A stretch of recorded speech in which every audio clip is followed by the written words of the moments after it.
먼저 오늘 말씀을 해석하기에 앞서서 제가 지금 이 주먹 속에 무언가를 가지고 있습니다.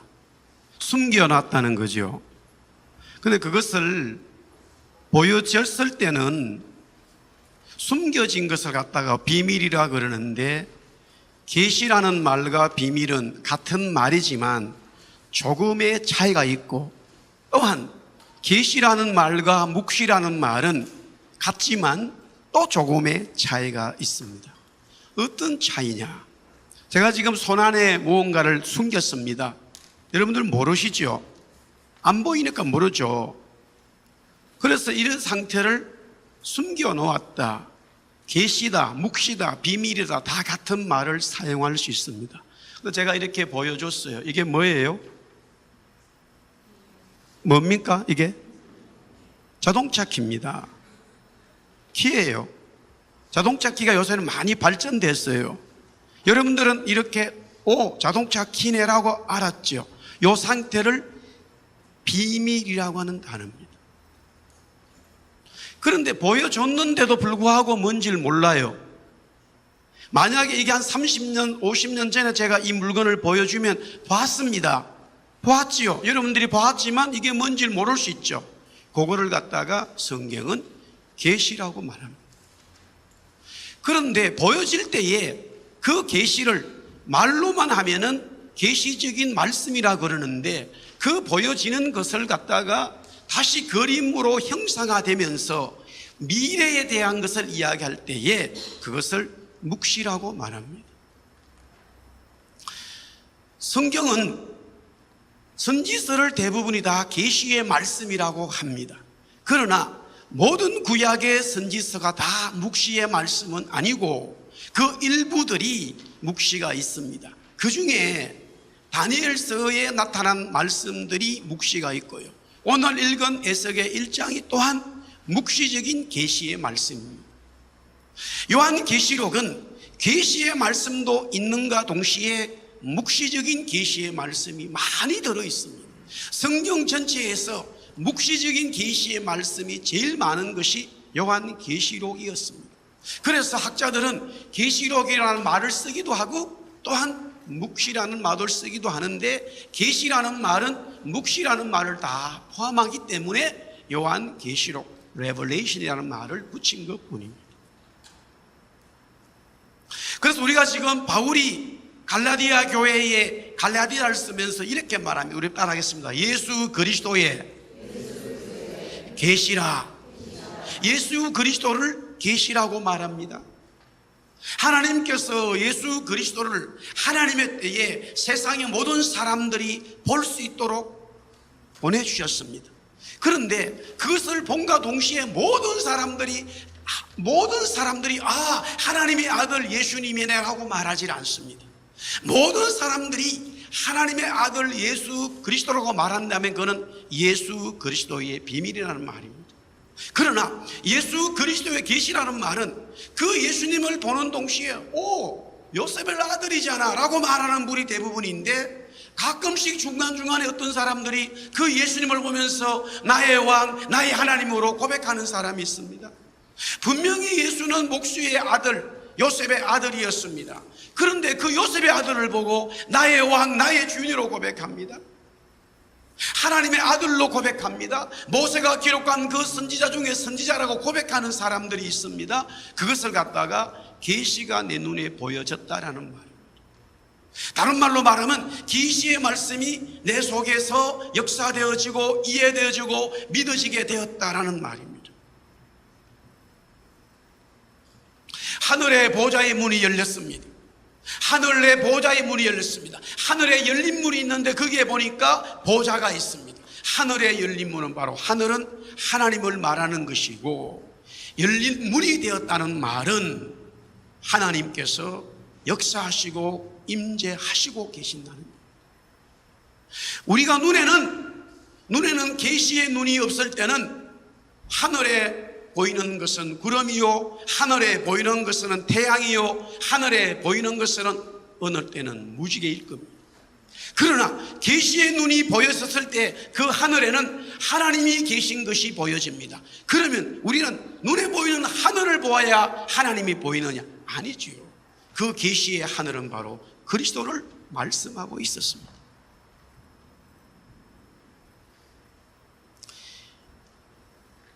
하늘에 열린 문이 있다라는 말은 성령께서 임재하시고 역사하시고 주관하고 있다라는 것을 말씀하고 있습니다. 요한이 밤모섬에서 하늘에 열린 문을 보았습니다. 요한이 열린 문을 보았다는 것은, 하늘에 열린 문을 보았다는 것은 성령에 깊이 감동되었다고 말했습니다. In the Spirit, 성령 속에 요한이 잠겼기 때문에 제수로서 밤모라고 하는 그 섬에 있었지만 그는 성령께서, 하나님께서 주관하시는 온 우주를 보고 있었습니다. 성령께서 그를 사로잡고 있었습니다. 그것이 바로 하늘에 열린 문이라는 말입니다.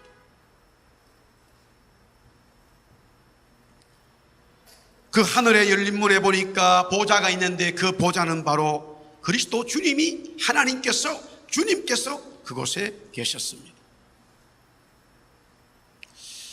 오늘은 계속해서 계시록 4장에 보면은 네 생물이 나옵니다. 보좌에 앉으신 이 주님을 중심으로 또 24장로가 보좌에 앉아 있는데, 24장로가 보좌에 있는 것은 계속해서 5장에도, 계시록 5장에도 그 내용이 나오기 때문에 5장 말씀을 보면서 연결해서 말씀을 드리고요, 오늘은 네 생물에 대한 말씀을 드리겠습니다. 자, 우리 6절에서 9절 말씀, 계시록 4장 6절에서 9절 우리 같이 한번 보겠습니다. 우리 다 같이 함께 읽습니다. 시작. 보좌 앞에 수증과 같은 유리바다가 있고 보좌 가운데와 보좌 주위에 네 생물이 있는데 앞뒤에 눈들이 가득하더라. 그 첫째 생물은 사자 같고 그 둘째 생물은 송아지 같고 그 셋째 생물은 얼굴이 사람 같고 그 넷째 생물은 날아가는 독수리 같은데 네 생물은 각각 6날개를 가졌고 그 안과 주위에는 눈들이 가득하더라. 그들이 밤낮 쉬지 않고 이르기를 거룩하다 거룩하다 거룩하다 주 하나님 곧 전능하신 이여, 전에도 계셨고 이제도 계시고 장차 오실 이시라 하고 그 생물들이 보좌에 앉아서 세세토록 살아계시는 이에게 영광과 존귀와 감사를 돌릴 때에 아멘. 밤모섬에 있었던 요한이 보좌를 중심으로 주위에 있었던 네 생물을 보게 되는데 그 네 생물들이 사자, 송아지, 사람 그리고 독수리였습니다. 이 네 생물은 그발 강가에 있었던 에스겔이 함께 보았습니다. 그런데 요한과 에스겔이 본 네 동물은 동일한데 조금의 차이가 있습니다. 요한은 그 네 동물을 각각으로 보았습니다. 그 네 동물이 각각 한 현상씩 하고 있는 것을 보았습니다.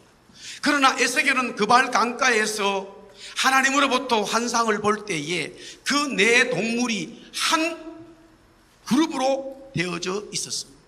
한 그룹으로 되어져 있는 네 동물을 에스겔은 보았고 요한은 밤모섬에서 각각의 다른 동물을, 네 동물을 보았다라는 것입니다.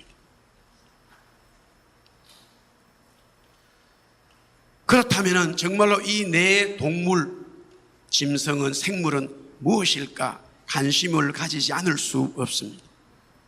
이미 제가 말씀을 드렸지만 성경은 어떤 물건이나 그림으로 보여졌을 때에 그것을 그대로 받아서는 안 되고 그것이 의미하는 것이 무엇인지를 알아야 됩니다. 성도들이 하얀 세마포옷을 입었는데 그 세마포옷은 예수님의 옷이라기도 말했고 또한 뭐라고 말하냐면은 거룩한 성도들의 행실이었다라고 말합니다.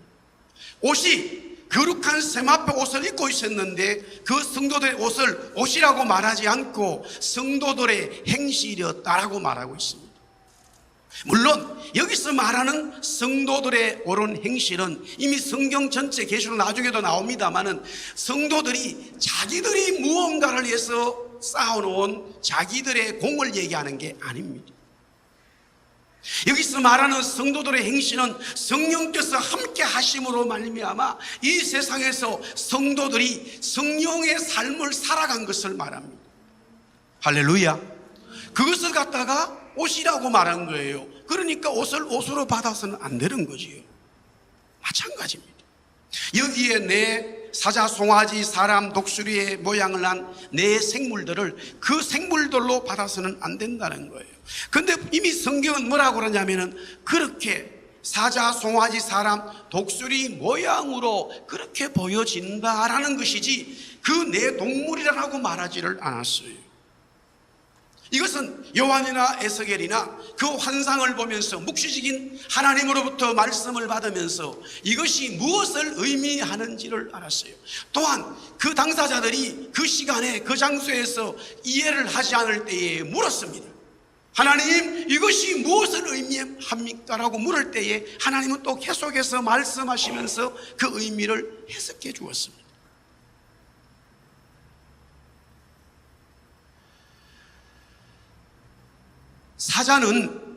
사자는 동물의 왕으로서 왕권과 용맹한 힘을 가지고 있는 전능하다는 하나님의 모습을 말하고 있습니다. 소는 온순한 동물과 함께 그 시대에는 전부 다 농사를 짓는 경제적인 원천을 말하고 있어요. 즉 하나님의 그리스도의 주님의 희생과 모든 소유가 하나님인 것을 말씀하고 있습니다. 사람은 만물의 영장으로서 하나님의 지혜를 의미합니다.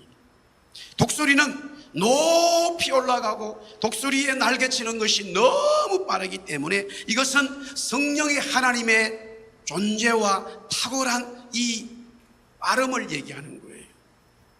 높음과 빠름이 오늘 여기도 본문에도 보니까 번개처럼 왔다 갔다 한다고 그랬어요. 그것을 또한 독수리라는 동물로 표현을 한 것이죠.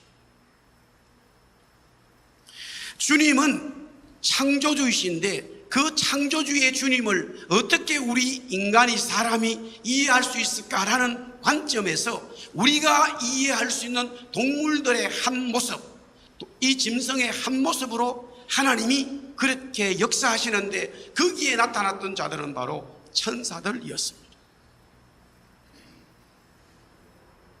다시 말하면 주님은 왕이시요 주님이 우리를 위하여 죽으심으로 희생의 제물이 되셨고 또한 주님이 우리의 지혜의 근본이시며 온 우주보다 더 뛰어난 능력을 가지신 분이라는 것을 말씀하고 있어요. 어떤 학자는 이런 맥락에서 사복음서를 또 설명하고 있습니다. 우리는 사복음서를 배울 때에 그렇게 배워왔습니다. 마태복음은 왕이신 복음이라 그래요. 우리 한번 따라합시다. 마태복음은 왕이신 복음. 예수 그리스도가 만왕의 왕이신 것을 마태복음은 말씀하고 있는데 그래서 그것을 갖다 이 네 동물과 비교해서 사자복음이라 그렇게 말해왔어요. 그 다음 마가복음은 예수 그리스도의 희생을 얘기하고 있어요. 십자가 지신 철저히 그리스도의 십자가 지신 그 예수님의 모습을 그리고 있어서 마가복음은 종의 복음이라고 하면서 송아지 복음, 소 복음이라 이렇게 설명했어요. 세 번째로 나오는 누가복음은 예수님의 인간의 모습으로 접근해 왔어요. 누가는 예수님께서 이 땅에 오신 그것을 전적인 100% 완전한 인간인 것을 설명하고 있어요. 그래서 인자복음, 사람복음이라고 말한 거예요. 요한복음은 예수님은 바로 그리스도라고 하는 구원자라고 하는 말씀이에요. 그래서 요한은 시작부터 태초에 말씀이 계셨다고 다른 예수님에 대한 이야기를 하지 않고 전부 다 예수님의 능력과 예수님의 구원성을 계속적으로 설명을 합니다. 독수리같이 뛰어난 신들 위의 신이신 하나님 복음을 이야기해서 요한복음을 그렇게 부르기도 합니다. 오늘 이 에스겔과 이 요한이 본 네 동물은 하나님의 위대하심을 한 부분씩 하나님의 모습들을 그리고 있다라는 사실입니다. 지금 이 동물을 보고 있는 요한, 밤모섬에서 또한 요한이 그 말씀을 기록해서 사람들에게, 그 초대교회 성도들에게 이 편지를 주었을 때 성도들은 너무 감격했다는 사실입니다. 그런데 보십시오. 자, 그러면 요한이 적은 이 말씀을 기록해서 사람들이 읽다 보면은 초대교회 성도들만 읽었던 것이 아니라 당연히 로마의 병사와 로마의 지휘관들도 이 성경을 읽을 수가 있겠죠. 그러나 그들은 아무리 성경을 봐도 이게 무슨 말인지를 알 수가 없어요. 왜? 계시기 때문에. 분명히 그 글을 읽지만은 이게 뭔 말인지를 모르겠어요. 종종 성경을 읽으면서 내가 이 성경이 뭔지를 모르겠다, 그렇게 말하는 것이 당연한 이야기예요. 성경을 읽자마자 뭔 내용인지 다 알면은 첫 번째 하나님일 거예요, 그분은. 그렇지 않으면은요, 성령께서 사로잡힌 거예요. 그렇지 않고서는 이 성경은 이해하기가 안 되는 거죠. 그러나 내가 어느 순간에 이 성경을 읽고 성경을 들을 때에 그것이 믿어지고 그것이 내 속에서 역사하기 시작하게 된다면은 그것은 계시의 말씀이 성령께서 여러분과 저 속에 역사하고 있다라는 거예요. 할렐루야. 보통 그러잖아요. 창세기를 한번 성경 보려고 구약 성경이 나오니까 창세기 딱 보니까 태초에 하나님이 천지를 창조했다 하면서 시작되어지니까 이게 도저히 믿어지지가 않는 거예요. 그래서 덮어버리고, 그러면 좀 신약 성경 예수님에 대해서 알아보자 했더니만은 마태복음 1장을 딱 열으니까 아브라함과 다윗 자손 예수 그리스도의 세계라 그러면서 계시라고 말하면서 낳고 족보만 나오니까 성경 덮어버렸단 말이에요. 우리 족보도 모른다 이거예요. 할아버지까지는 아는데 이러면서 성경을 덮어버리는 거예요. 근데 보세요, 이것이 계시로 은혜에 왔을 때는요, 이 마태복음도 읽으면서 족보를 보면서 얼마나 많은 사람들이 족보에 울고 우는지를 몰라요. 할렐루야. 안 믿어지세요? 다 옛날 이야기예요. 성령께서 이 말씀을 주셨기 때문에 성령의 계시가 저와 여러분들 속에 움직일 때는 보여지지 않았던 말씀, 들리지 않았던 말씀이 내 속에 자리 잡아가면서 들려지면서 그 말씀이 나를 사로잡아 버리는 거예요. 할렐루야. 제가 어릴 때 중학교 2학년 때 큰 은혜를 받았는데요, 그 은혜를 받기 전에 그래서 음악을 공부하게 되어졌습니다마는 그 한 주간 산에서 하나님으로 은혜를 받아서 많은 은혜들이 있었어요. 그것은 저만 그런 것이 아니라 그때 참석했던 학생들, 아이들이 그런 은혜를 다 받았어요. 그런데 저에게 특별하게 하나는, 그렇게 한 주간 보내고 주일날 교회에 와서, 그때는 나 중학생이면 어른들과 함께 마루바닥에서 예배를 드리는데 한 주 전에 피아노를 치고 있었던 그 예쁜 여선생님의 피아노가 너무너무 잘 치는 줄 알았어요. 그런데 제 귀에 막 들리더라고요. 레슨을 받은 게 아니에요. 이상하다. 왜 틀리지? 찬양대 찬양이 막 틀리더라고요. 왜 틀리지? 귀가 열렸다라는 거예요. 하나님께서 은혜를 주시면서 음악에 대한 그 은혜를 주셨어요. 근데 가만히 보니까 왜 하나님은 나한테 그렇게 하셨을까? 시골 교회였지만은 그 시골에도 피아노가 있었어요. 어떻게 해서 저희 시골에 그 깡촌에 산골짜기 교회에 피아노가 있었느냐? 저희 교회를 개척하신 그 권사님의 사위가 부산에서 피아노 공장을 했어요. 그래가지고 피아노를 시골 교회에다 갖다 놔가지고 피아노 구경하러 아이들이 왔어요. 참, 이런 이야기는 뭐 500년 전 얘기가 아니에요. 잠가놓고 있었는데 그 여자 선생님께서 시집을 갈 모양이었던 것 같아요. 그러면 아무도 피아노를 칠 사람이 없어요. 검은 피아노였는데, 너무 좋은 피아노인데 그 피아노는 그냥 썩어버리는 거예요. 하나님께서 어떻게 하든 누구를 저걸 피아노를 치게 해야 될 텐데 아마 그분의 선택이 있었던 것 같아요. 피아노 소리가 들리는 거지. 마찬가지입니다.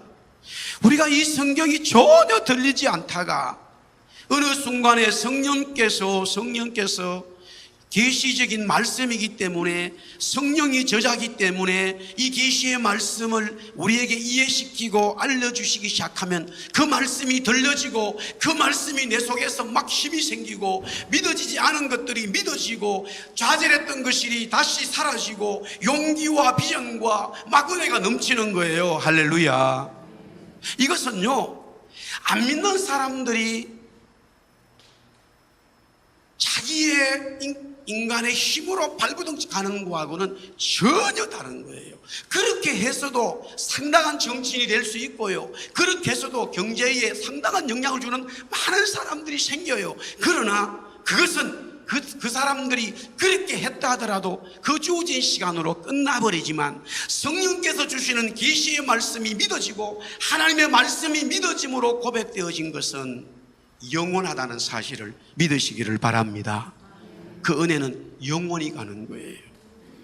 그게 다른 거예요. 이 네 생물은 천사들이었는데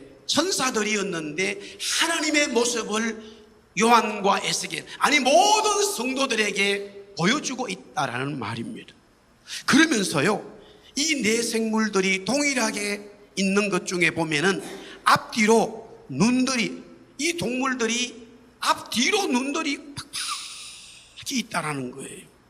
오늘 에스겔 1장 18절, 오늘 요한계시록 4장 6절, 4장 8절에 계속해서 이 네 생물들이 앞뒤로 눈들이 가득하다라고 표현하고 있습니다.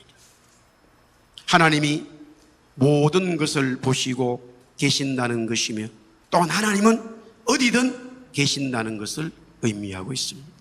하나님이 오늘 이 시간에도 저와 여러분의 예배를 받으시고 보고 계신다는 사실을 믿으시기 바랍니다.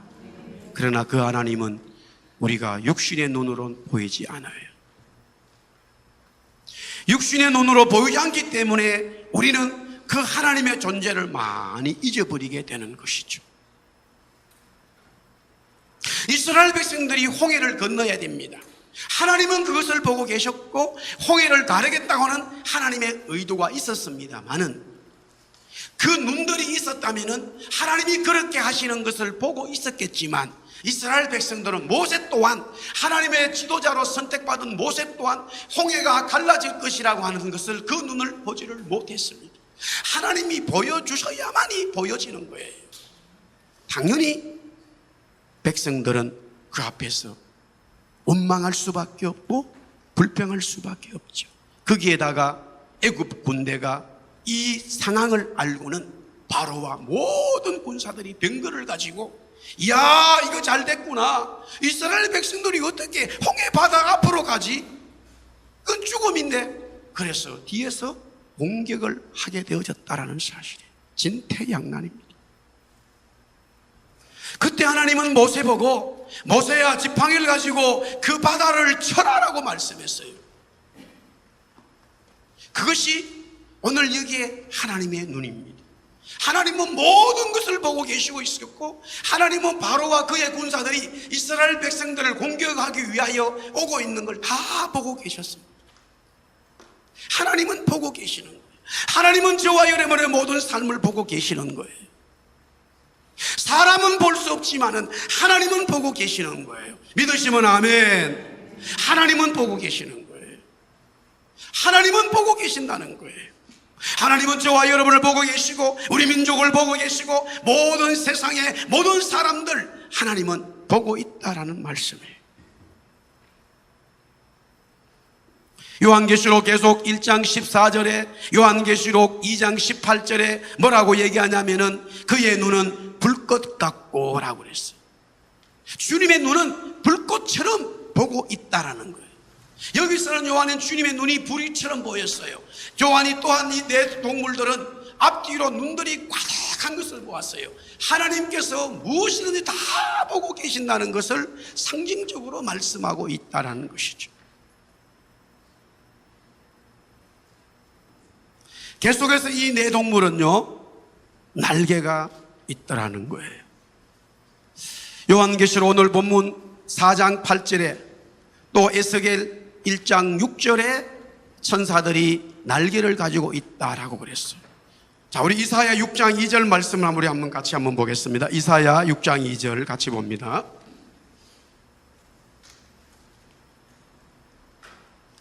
다 같이 시작. 서랍들이 모시고 섰는데 각기 6날개가 있어 그 둘로는 자기의 얼굴을 가리고 그 둘로는 자기의 발을 가리우고 그 둘로는 날며. 우시아 왕이 죽던 해에 이사야는 실망을 하게 됩니다. 그래도 남쪽 유다의 우시아 왕은 다윗 왕처럼은 아니었지만 하나님을 너무너무 잘 섬겼습니다. 그런 우시아 왕이 죽어버렸을 때에 하나님의 사람으로 선지자로서 제사장으로서 참으로 나라를 걱정하지 않을 수 없었습니다. 속이 너무 답답해서 이사야는 하나님의 성전에 나가 무릎을 꿇고 하나님 앞에 예배하며 기도하기에 이르릅니다. 그때에 하나님께서는, 성령께서는 이 이사야의 영적인 눈을 보여주게 되는데, 그렇구나, 하나님이 유다를 통치하고 있구나라는 것을 깨닫게 되어집니다.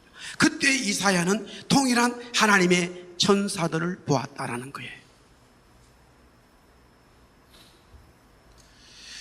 전체적으로 천사들은 날개가 있는 것은 분명한데 어느 성경에는 날개가 6이라 그랬고 어느 성경에는 4개라고 말하고 있어요.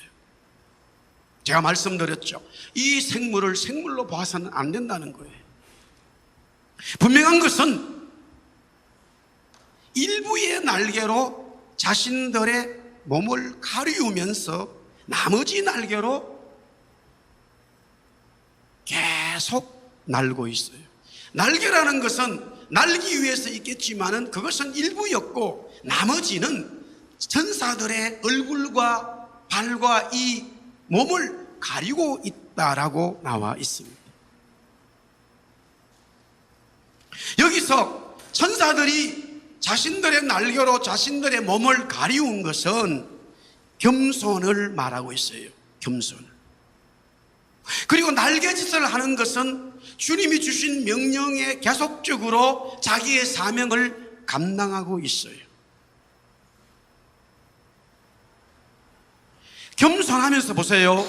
겸손하면서 사명을 감당하는 것, 사명을 감당하면서 겸손해지는 것, 참으로 쉽지 않은 거예요. 내가 사명을 감당하지 않고 있으면은, 내 혼자 살면은 그 말이 겸손한지 아닌지 드러나지를 않아요. 물론 그 속에 자신은 겸손하다, 교만하다 있다 하더라도 그것이 외부적으로 드러나지를 않아요. 그러나 사명을 내가 감당하다 보면, 사명을 감당하다 보면 그때부터 내가 드러나게 돼 있어요. 그것이 교만한 마음으로 하는 건지 아니면 겸손하게 하는 건지 사명을 감당하다 보면 알게 되어지는 거예요.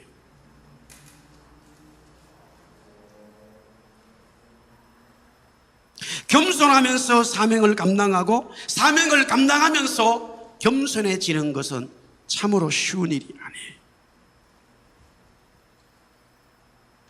천사들이 지금 일부는 자신들의 몸을 가리고 얼굴을 가리고 일부의 날개로는 날개짓을 하고 있는 것은 하나님께서 주신 사명을 철저히 감당하면서 그 하나님 앞에는 철저히 자기들을 낮추고 있다는 거예요. 이것은 주님의 모습이었어요. 주님이 그런 모습이었어요. 주님이 이 땅에 오셔서 하나님이 주신 뜻과 사명을 이루어 가시는 분이었지만 그분은 겸손한 분이었어요.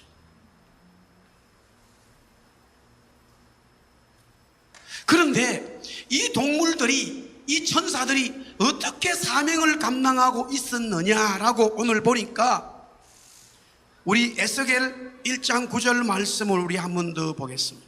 우리 읽었습니다마는 에스겔 1장 9절 우리 한번 볼까요? 다 같이 시작. 날개는 다 서로 연하였으며 갈 때에는 돌이키지 아니하고 일제히 앞으로 곧게 행하며. 자, 이 천사들이 날개짓을 하고 움직이는데 이상한 것은 그 천사들이 함께 움직인다는 사실이에요. 그것이 오늘 에스겔서 1장 12절, 17절, 20절, 21절에 에스겔 1장에 에스겔이 계속해서 이상하게 본 거예요. 그 천사들이 움직이는데 같이 한 모양으로 움직이는 거예요. 그것을 계속해서 지금 성경을 적고 있습니다. 그런데 어떻게 해서 그 천사들이 그렇게 움직이는가 해서 가만히 보니까 이유가 있었어요. 우리 20절 말씀 같이 한번 볼까요? 20절. 물론 12절에도 나와 있습니다만은 20절 말씀을 같이 에스겔 1장 20절 시작. 영이 어떤 쪽으로 가면 생물들도 영이 가려하는 곳으로 가고 바퀴들도 그 곁에서 들리니 이는 생물의 영이 그 바퀴들 가운데에 있음이니라. 자, 먼저요, 천사들이 움직이는데 각각 모양이 달라요. 모양이 다른데 움직이는 수행하는 일은 똑같이 하는 거예요. 어떻게 그렇게 되나 가만히 보니까 그 생물들 속에 한 영이 있더라는 거예요. 그 영을 갖다가 또 요한계시록은 7영이라고 말하기도 했어요. 성령님을 말하는 거예요. 다시 말하면 이 천사들이 날갯짓을 하고 어떤 수행을 하는데 성령에 의해서 성령님이 말씀하신 그것에 의해서만 움직이기 때문에 모양이 다 달라요. 모양이 다르지만은 하는 행동은 하는 것은 똑같은 유니티가 나오는 거예요. Variety and unity, unity and variety가 나오는 거예요. 다양성과 통일성이 함께 움직이는 거예요.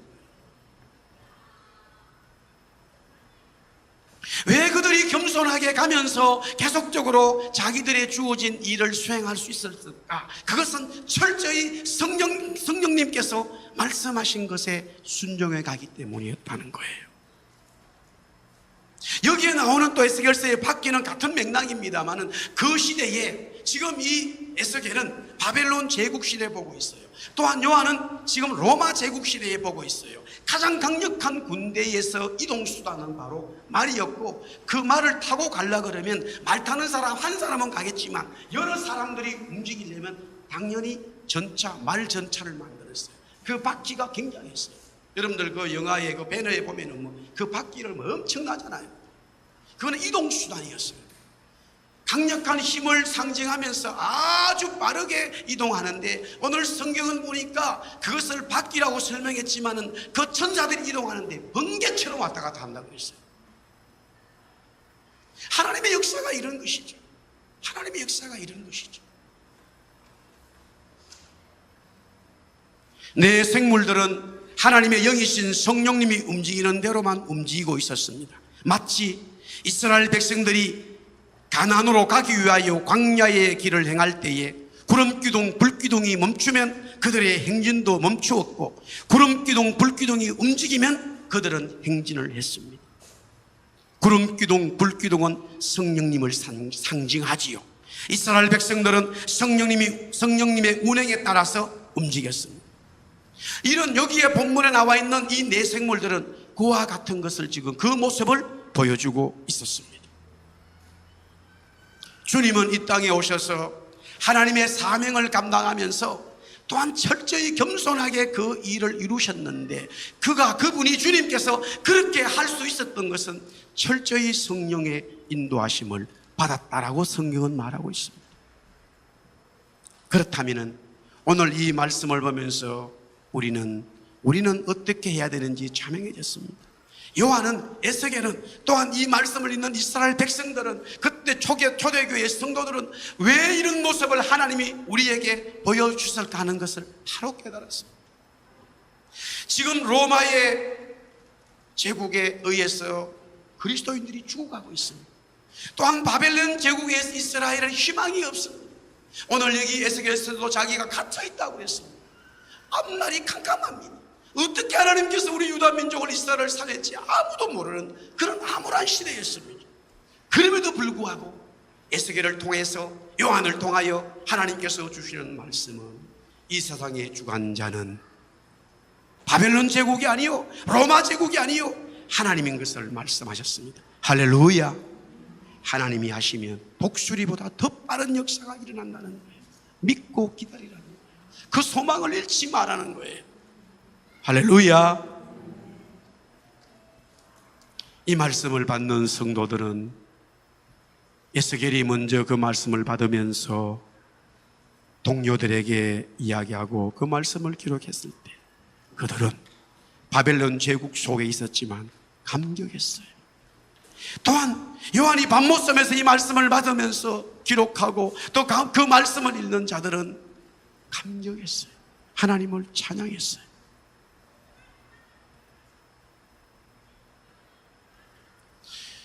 계속적인 세상에 압박이 있었지만 하나님의 성도들은 구원받은 것을 잊지 말고 하나님의 성도들은 하나님이 주관자임을 잊지 말고 하나님의 성도들은 하나님을 찬양하는 것을 그 삶 속에서 계속적으로 하라는 것이었어요.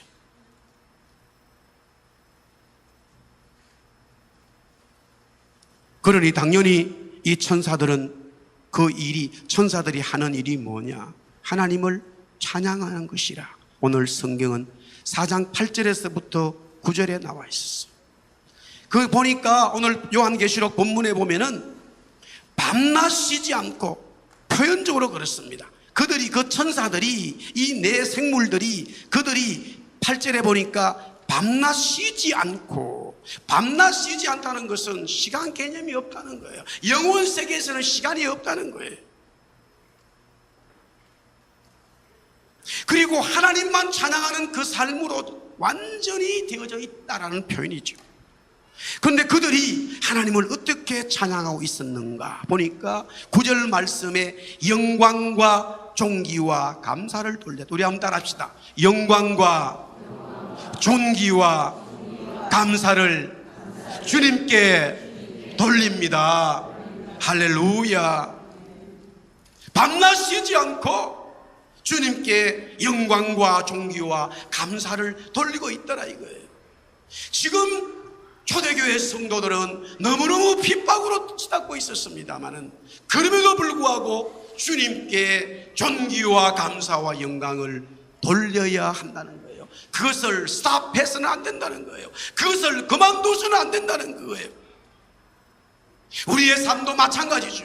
우리가 이 땅에 이민자로 살면서 어떤 모양으로 살아가든 주님에 대한 구원과 감격과 존귀와 영광을 계속적으로 올려드려야 되는 줄 믿습니다. 왜 그렇습니까? 오늘 여기에 천사들은 거룩하다 거룩하다 거룩하다. 보좌에 앉으신 그 주님은 거룩하신 분이기 때문에 그렇습니다. The Lord is holy. 주님은 거룩하다는 거예요. 여기서 거룩하다는 것을 3번씩이나 외치는 것은 이 히브리 유대인들에게는 굉장히 중요해요. 최고의 가치인 거예요.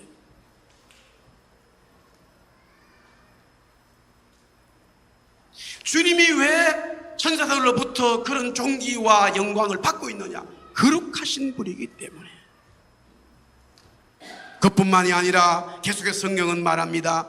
전능하신 이여, 거룩한 주 하나님, 이어서 전능하신 하나님, 전능하신 주님, Almighty God, Almighty the Lord라는 말이에요. 전능하신 모든 것을 할 수 있는 분이기 때문에 그 존귀와 영광을 받아야 한다는 거예요.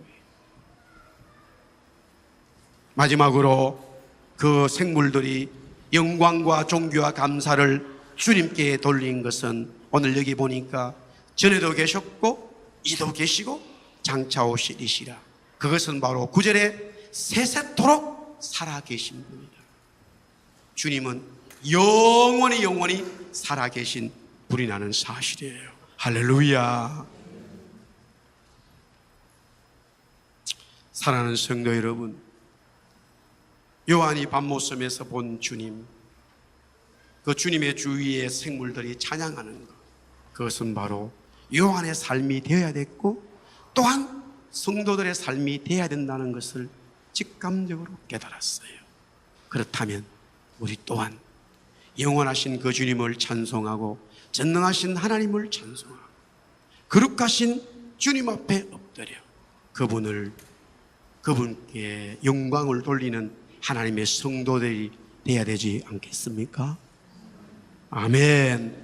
그 주님을 찬송하고 찬양합니다. 네.